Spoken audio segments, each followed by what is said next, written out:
আসসালামু আলাইকুম। রাজধানী ঢাকা সহ দেশের বিভিন্ন স্থানে আওয়ামী লীগ ঝটিকা মিছিল করছে। তো আওয়ামী লীগ এবং শেখ হাসিনা কি আবারও ফিরে আসছে? তো আওয়ামী লীগ কি আবারও ক্ষমতা দখল করে ফ্যাসিবাদ কায়েম করবে? আওয়ামী লীগকে কারাই বা পুনর্বাসিত করার সুযোগ করে দিচ্ছে? চলুন আজকের ভিডিওতে আমরা জানার চেষ্টা করি। গত বেশ কিছুদিন ধরেই রাজধানী ঢাকা সহ দেশের বিভিন্ন স্থানে আওয়ামী লীগের নেতাকর্মীদেরকে ঝটিকা মিছিল করতে দেখা যাচ্ছে। এমনকি খুলনাতে গত ৮ মাসের মধ্যে এই প্রথম আওয়ামী লীগের নেতাকর্মীরা ঝটিকা মিছিল করেছে। এর পাশাপাশি গোপনে সমাবেশের প্রস্তুতি, বর্তমান অন্তর্বর্তীকালীন সরকারের বিরুদ্ধে বিভিন্ন বক্তব্য বিবৃতি দিতে দেখা যাচ্ছে। শুরুর দিকে আওয়ামী লীগের এই ঝটিকা মিছিলগুলো খুবই ছোট ছিল, কিন্তু দিন দিন এই মিছিলের আকার বড় হতে শুরু করেছে। আর আওয়ামী লীগের পলাতক নেত্রী স্বৈরাচারী শেখ হাসিনা ভারতে বসে প্রায়শই আওয়ামী লীগের নেতাকর্মীদেরকে বিভিন্নভাবে উস্কে দিচ্ছেন দেশকে অস্থিতিশীল করার জন্য। এবং যে ঝটিকা মিছিলগুলো দেখা যাচ্ছে সেখানে কিন্তু শেখ হাসিনা ছবিযুক্ত এবং তার পক্ষে এবং তাকে আবার ফিরিয়ে আনার পক্ষে বিভিন্ন স্লোগান তারা দিচ্ছে। তো আওয়ামী লীগের সক্রিয় হওয়া এবং রাজপথে মিছিল করা, এজন্য বেশ কিছু প্রশ্ন জেগে উঠেছে। তো পুলিশ, সিভিল প্রশাসন কি গোপনীয়ভাবে আওয়ামী লীগকে সহায়তা করছে?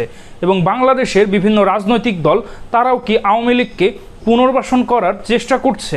এই ব্যাপারে রাজনৈতিক বিশ্লেষকেরা বলছেন যে প্রশাসনের মধ্যে যদি কোনো সবুজ সংকেত না থাকতো, তাহলে আওয়ামী লীগ এত বড় গণহত্যার পরেও কিভাবে রাজনীতিতে আবারও সক্রিয় হওয়ার চেষ্টা করে। প্রশাসনের মধ্যে ঘাপটি মেরে থাকা আওয়ামী লীগের দোসররা গোপনে আওয়ামী লীগকে সমর্থন এবং পুনর্বাসনের চেষ্টা করছেন বলে অনেকেই অভিযোগ করছেন। এবং বিশ্লেষকেরা বলছেন আওয়ামী লীগের এই অপতৎপরতা যদি ঠেকানো না যায়, তাহলে আওয়ামী লীগ দেশকে আরও অস্থিতিশীল করে তুলতে পারে। তো আমার কাছে মনে হয় জাতীয় নাগরিক কমিটির মুখ্য সংগঠক হাসনাত আবদুল্লাহ ঠিকই বলেছিলেন।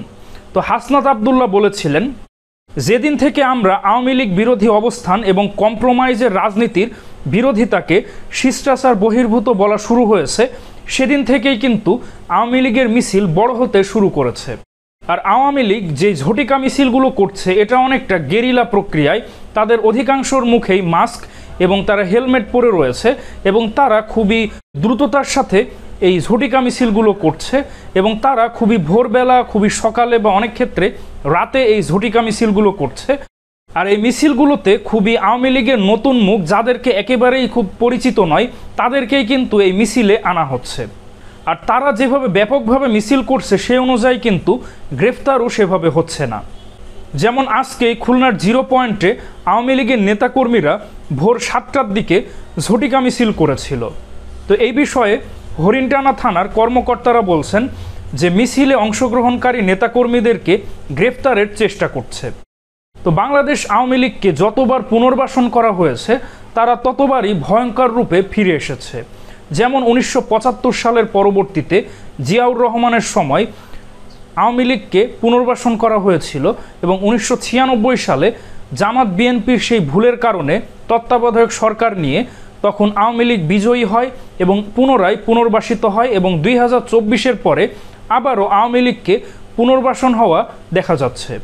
তো আওয়ামী লীগকে যতবার পুনর্বাসন করা হয়েছে ততবারই তারা ভয়ঙ্কর ফ্যাসিবাদী রূপে ফিরে এসেছে। তো এজন্য অনেকেই আওয়ামী লীগকে নিষিদ্ধের দাবিও জানিয়েছে। তো দর্শক মণ্ডলী, সাম্প্রতিক সময়ে আওয়ামী লীগের যে ঝটিকা মিছিল হচ্ছে, তো এই বিষয়ে আপনাদের কি অভিমত অবশ্যই কমেন্টে জানান। আর কমেন্টে এটাও জানান যে আওয়ামী লীগকে নিষিদ্ধ করা উচিত কি উচিত না।